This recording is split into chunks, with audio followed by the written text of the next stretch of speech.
में accounting principle की अगर हम बात करें तो उसमें सबसे पहले आता है अकाउंटिंग एंटिटी या business entity principle. Business entity principle क्या कहता है, जैसे मैंने आपको पहली क्लास में बताया था कि कोई भी बिजनेस अगर होता है तो जो ऑनर होता है, ऑनर और उसका जो बिजनेस है, ये दोनों डिफरेंट चीज़ें होती हैं। मैं आपको ऑलरेडी बता चुका हूँ कि मालिक और बिजनेस दोनों डिफरेंट चीज़ें होती हैं। हम जो भी अकाउंट मेंटेन करते हैं वो बिजनेस के पॉइंट ऑफ व्यू से करते हैं, मालिक के पॉइंट ऑफ व्यू से नहीं करते। और हम ये मानते हैं कि ऑनर जो बिजनेस में पैसा लगा रहा है, वो जिसको कि नाम हम कैपिटल देते हैं, वो एक तरह की इंटरनल लायबिलिटी होती है। मैंने आपको बताया था ना कि ये इंटरनल लायबिलिटी होती है। तो इसको इंटरनल लायबिलिटी मेन मानने का कारण ही ये प्रिंसिपल को फॉलो करना है। अगर हम बिजनेस और उसके मालिक को एक मान लेंगे तो हम अपना अकाउंट ढंग से मेंटेन नहीं कर सकते। तो ये प्रिंसिपल ये बताता है कि बिजनेस अलग है और मालिक अलग है, और जितनी भी ट्रांजेक्शन अकाउंट के अंदर रिकॉर्ड की जाती है वो बिजनेस के पॉइंट ऑफ व्यू से की जाती है, मालिक के पॉइंट ऑफ व्यू से नहीं। तभी जब मालिक बिजनेस में पैसा लगाता है, एक मालिक जब बिजनेस में पैसा लगाता है तो हम उसे प्लस में ऐड करते हैं, और जब वो विड्रॉ करता है तो हम माइनस करते हैं, क्योंकि हम बिजनेस को देख के अकाउंट मेंटेन कर रहे हैं। तो ये प्रिंसिपल यही बताता है। अब देखो लिखा हुआ है, according to the business entity concept, business entity principle, business is considered to be separate and distinct from its owner. Business separate और distinct है अपने owner से। The business transactions therefore recorded in the book of account from business point of view। किस point of view से? business point of view से record की जाती है, बिजनेस को देख के रिकॉर्ड की जाती है कि पैसा आ रहा है कि जा रहा है, not from the owner point of view। The owner being regarding a separate, owner को अलग माना जाता है distinct from the business, business से। And they are consider creditor, एक तरह का क्रेडिटर है, मतलब उसने बिजनेस को लोन दे रखा है, of the business extend for their capital. तो यही बताती है कि मालिक अलग है और बिजनेस अलग है, और अकाउंट के अंदर हम जो भी ट्रांजेक्शन करते हैं वो बिजनेस को देख के करते हैं, मालिक को देख के नहीं करते कि बिजनेस में पैसा आ रहा है कि जा रहा है। और क्योंकि हमने मालिक को अलग माना तो हम ये मानते हैं कि मालिक एक तरह का क्रेडिटर है। क्रेडिटर क्या होती है? क्रेडिटर एक तरह की लायबिलिटी होती है, और लायबिलिटी वो होती है जिसको रिपे करना होता है, जो बिजनेस रिपे करता है उसको लायबिलिटी कहते हैं। तो वैसे तो मालिक, बिजनेस मालिक का ही है, लेकिन जब भी हम अकाउंट मेंटेन करेंगे तो बिजनेस को मालिक से अलग मानते हैं। तो ये प्रिंसिपल हमें ये बताता है। सेकंड में आते हैं मनी मेजरमेंट।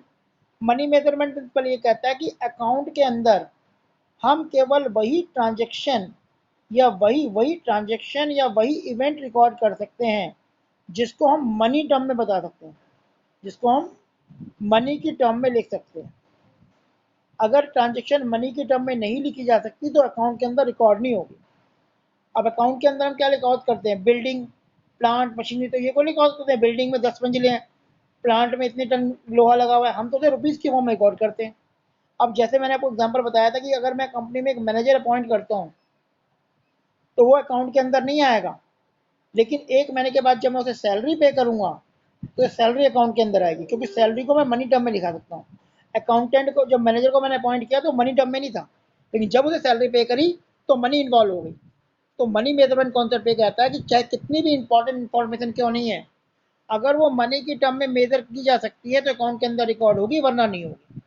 देखो ये टर्म ये कहती है, कह रहा है according to money measurement principle transactions and event to can be measured and in money term record in the book of account of enterprise. However, the principal suffer to measure limitation. इसकी कुछ limitations भी होती हैं। पहली क्या है देखो, transaction event that cannot be measured in money term are not recorded in the book of account। आप रिकॉर्ड नहीं कर सकते। However, they are may be, चाहे वो कितनी भी, देखो इसमें कह रहा ट्रांजेक्शन में क्या लिखा था, ये पढ़ रहे थे हम, ट्रांजेक्शन जो इसमें पॉइंट था, जो ट्रांजेक्शन वाला पॉइंट था वो देख लेते हैं। कह रहा transaction and event can not be measure, अगर वो मनी टर्म में रिकॉर्ड नहीं कर सकते। हाउएवर द कितने भी इंपॉर्टेंट क्या होना, for example human resources of the enterprises important for the enterprises but not reflect the financial statement because they can not be measure in express. मतलब आपके पास माना बहुत अच्छा अकाउंटेंट है, बहुत अच्छे मैनेजर हैं, लेकिन आप उसे मनी टर्म में मेजर नहीं कर सकते, तो उसको अकाउंट के अंदर आप नहीं दिखा सकते। तो सबसे बड़ा ड्रॉबैक ये है कि हम केवल वही ट्रांजेक्शन अकाउंट के अंदर दिखा सकते हैं जिसे मनी टर्म में एक्सप्रेस कर सकते हैं। अब इसका दूसरा पॉइंट कह रहा था value of money is consider to have a stick value as the transaction record at the value of transaction date. मतलब हम अपनी एसेट्स को जिस डेट पे हमने परचेज किया होता है उसी डेट पे दिखाते हैं। माना 2010 में मैंने एक बिल्डिंग परचेज की थी 5 करोड़ की, अब 2020 में अगर उसकी वैल्यू 25 करोड़ भी है तो भी हम उसे 25 करोड़ में दिखाते हैं, हम 5 करोड़ में ही दिखाते हैं। ये इसके 2-3 ड्रॉबैक होते हैं। ठीक है, अब देखो अगला पॉइंट देखते हैं को नेक्स्ट, जिसमें पॉइंट वो प्रिंसिपल है अकाउंटिंग पीरियड प्रिंसिपल। अब अकाउंटिंग पीरियड प्रिंसिपल क्या है, ये गोइंग कंसर्न रिलेटेड है। गोइंग कंसर्न क्या कहता है कि एक बार एक बिजनेस स्टार्ट किया जाता है तो लाइफ लॉन्ग चलता रहता है, वो कंटिन्यू चलता रहेगा, बिजनेस ये मान के स्टार्ट किया जाता है। अब प्रॉब्लम ये राइज होती है कि जब बिजनेस ये मान के स्टार्ट किया था तो जब मैं बिजनेस बंद करूंगा 100 साल 200 साल बाद, तब क्या अपना प्रॉफिट लॉस निकालूंगा, तो उसमें तो बड़ी प्रॉब्लम हो जाएगी। तो इसके लिए हम क्या करते हैं, अपने पूरे उसको छोटे छोटे पीरियड में डिवाइड कर देते हैं और अपने पूरे अकाउंटिंग बिजनेस पीरियड को डिवाइड करना अकाउंटिंग पीरियड प्रिंसिपल कहता है। ये प्रिंसिपल ये कहता है कि बिजनेस को आप एक एक साल में डिवाइड कर दो और हर साल चेक करो कि आपको प्रॉफिट हो रहा है कि लॉस हो रहा है। अगर प्रॉफिट हो रहा है तो कंटिन्यू करो, लॉस हो रहा है तो उसे कम करने की कोशिश करो, वरना बिजनेस बंद कर दो। तो अकाउंटिंग प्रिंसिपल के पीरियड है पीरियड प्रिंसिपल, ये गोइंग कंसर्न रेट है। गोइंग कंसर्न एक लाइफ लॉन्ग बात को कहता है, अकाउंटिंग पीरियड प्रिंसिपल कहता है कि उसे डिवाइड करो और कुछ कुछ टाइम बाद अपना प्रॉफिट एंड लॉस कैलकुलेट करो। और यही हम इसमें फॉलो करते हैं जो हम आगे पढ़ेंगे फाइनल अकाउंट में। फाइनल अकाउंट में हम प्रॉफिट लॉस निकालते हैं। देखो लिखा है according to the accounting principle the life of an enterprise broken into smaller period so that performance is measured at a regular interval। एक एक साल में आप चेक करते हो अपनी परफॉर्मेंस को। The account of enterprises are maintain follow the going concern concept. बता रहे गोइंग कंसर्न कि बिजनेस स्टार्ट किया जाता है तो लाइफ लॉन्ग के लिए किया जाता है। मतलब मैं जो भी बिजनेस स्टार्ट करूंगा ये मान के करूंगा कि भाई बिजनेस मेरा कंटिन्यू चलता रहेगा, तभी तो मैं बिल्डिंग परचेज करता हूँ, मशीन परचेज करता हूँ जो 20-20 साल चलती है। Meaning the enterprise shall continue its activity foreseeable future। A number of users of financial statement may of many of them, especially the all management banker, require the information of account at regular interval so that decision can be taken into appropriate time। अब going concern तो ये कहता है कि business continue चलता रहेगा, लेकिन business का जो मैनेजमेंट स्टाफ है, बैंकर है, क्रेडिटर है, गवर्नमेंट है, वो क्या चाहेगी भाई एक एक साल में अपना अकाउंट मेंटेन करके हमें बताओ। अगर बैंक को लोन देना तो बैंक क्या कहेगा, बैंक बताएगा भाई हर साल का अपना प्रॉफिट बताओ मैं कितना हो रहा है, तभी तो हम तुम्हें लोन देंगे।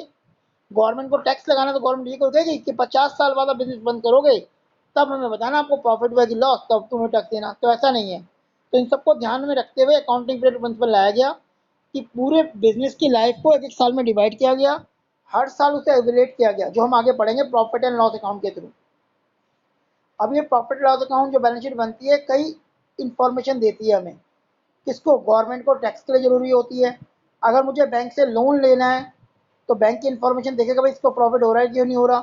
क्रेडिटर जो होते हैं जिन्हें हम उधार माल बेचते हैं वही चेक करते हैं, खरीदते हैं सॉरी जिनसे, कि भाई कंपनी प्रॉफिट में जा रही है कि नहीं जा रही, वो अकाउंट देख के हमें उधार देते हैं। तो गोइंग कंसर्न कॉन्सेप्ट हमें इस काम आता है। ठीक है।